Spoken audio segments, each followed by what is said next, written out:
मयूरभंज जिलार रायरंगपुर निर्वाचन मंडल बीजेपी प्रार्थी को नहीं दल मध्य आशा और आशंका वृद्धि पाइथिला जार कि आज अंत घटी सब अंतर समाप्ति हो जाइछि। बीजेपी आज रायरंगपुर निर्वाचन मंडल तेरेंग अंचल युवक सामाजिक कर्मी जलेन बारदा मुंडे सुना कलश ढाली। बीजेपी विधायक प्रार्थी नाम घोषणा पर दलीय कर्मी महल रे खुशीर लहरी खेली जाइछि। तेरेंग रे दल तरफ पुष्पमाल्य दे अभिनंदन शुभेच्छा जणाइबा सहित संबर्धित करथिले। पर दलीय कर्मी बहिदार अधिष्ठात्री देवी मां किजकेश्वरी पूजा अर्चना करने सहित निर्वाचन बैतरणी पार हेबा पई आशीर्वाद भिक्षा करथिले। बहलदारे दलीय कर्मी माने विधायक प्रार्थी को पुष्पमाल्य दे संबर्धित करथिले। पर विधायक प्रार्थी जलन बारदा बीजेपी कार्यालय पहुंची राज्य बीजेपी संपादक नवीन राम, सांसद प्रार्थी नवचरण माझी, विकास महंत, मनोज दास को आशीर्वाद नहीं। दल तरफ सेठारे पुष्पमाल्य दि जाइथिला। प्रार्थीत्व घोषणा परे से बीजेपी केंद्रीय सभापति जेपी नड्डा, राज्य सभापति मनमोहन सामल, राज्य बीजेपी संपादक नवीन राम, सांसद प्रार्थी नवचरण माझी समेत समस्त मंडल सभापति दलीय कर्मी को कृतज्ञता और धन्यवाद जणाइथिले। आदिवासी अध्युषित रायरंगपुर निर्वाचन मंडल मौलिक समस्या शिक्षा, स्वास्थ्य, गमनागमन, पानीय जल, कृषि और कृषक समस्या युवकों हाथ में कर्मसंस्था उपरे गुरुत्व देव बोली कहिथिले। बीजेपी कार्यालय परिसर में उभय सांसद और विधायक प्रार्थी डबल इंजिन काम कला भली रायरंगपुर तथा मयूरभंज सर्वांगीन उन्नति पाई गुरुत्व देवे बोली कहिथिले। रायरंगपुर अक्षय विश्वाल को रिपोर्ट, न्यूज ओडिया।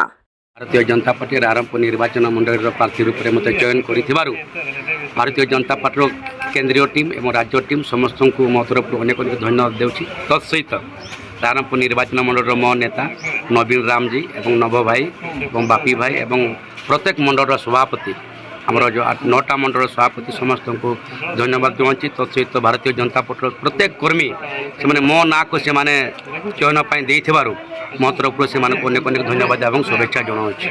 निश्चित भाव में आगामी दिन में चेष्टा और प्रचेषा जो प्रकार उद्यम आपने भारतीय जनता पार्टी प्रत्येक कर्मी मान को देखुए निश्चित भाव में से जीतबार डंगा से निहाती पार करेंगे।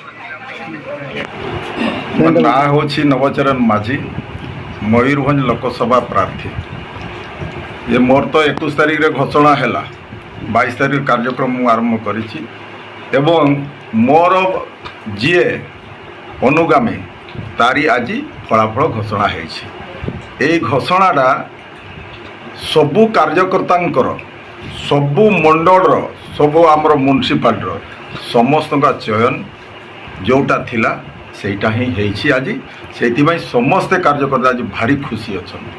तेणु पूर्व गौरव जो थिला ये रायरंगपुर विधानसभा पुनर्बार से गौरव आम फेरे आणवे जलेन भाई, ये मोर आत्मविश्वास अच्छी। तेणु जहाँ भी आज निष्पत्ति होउछि केंद्र ठीक करिछि, आमर ओडिशा प्रदेश ठीक निष्पत्ति नहीं मु साधुवाद जनाऊँगी। निश्चित रूप से आप जोटा कहते डबल इंजिन से आओ किसी चिंता नहीं, माने डबल इंजिन सुनिश्चित होउछि कहीं जनसाधारण सबू जानी सारे 24 वर्ष सरकार को देखी सारे एबे समस्त का मन परिवर्तन कर आमको तो विरोधी दलर सम्मान देइछन्ति। बहुत कम डिफरेन्स रे हमर 2019 थिला तो से परसेंटेज को एतो कवर करी ओडिशा रे मध्य सरकार करिवो, केंद्र रे भारतीय जनता पार्टी सरकार हेबो एवं नरेंद्र मोदी पुनर्बार प्रधानमंत्री हेबे।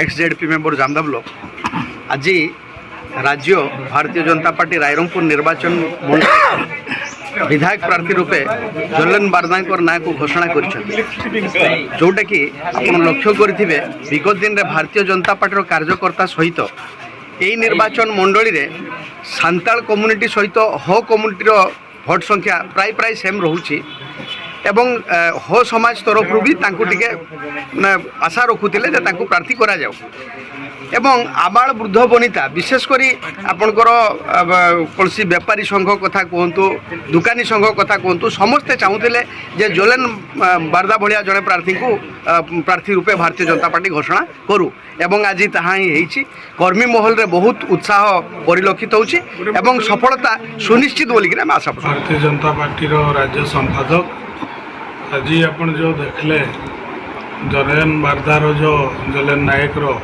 टिकेट घोषणा होला परे कार्यकर्ता तथा जनसाधारण भितर जो खुशी लहड़ी अच्छी एटार आपण मैंने अनुमान करुवे जो आगामी दिन रे जो इलेक्शन 1 जून रे हवाकू जाउछि सेतिबाई तार जो रिजल्ट हो तार एटा आपण कास्टिंग देखिसंती परे परे प्रचार आरंभ होला परे आपण बहुत जिनस जो पिक्चर अच्छी एरिया रो क्लियर हो जबो आ ये भारतीय जनता पार्टी रो विजय कार्यकर्ता मनकर विजय हेबो ए मोर आशा और भरसा।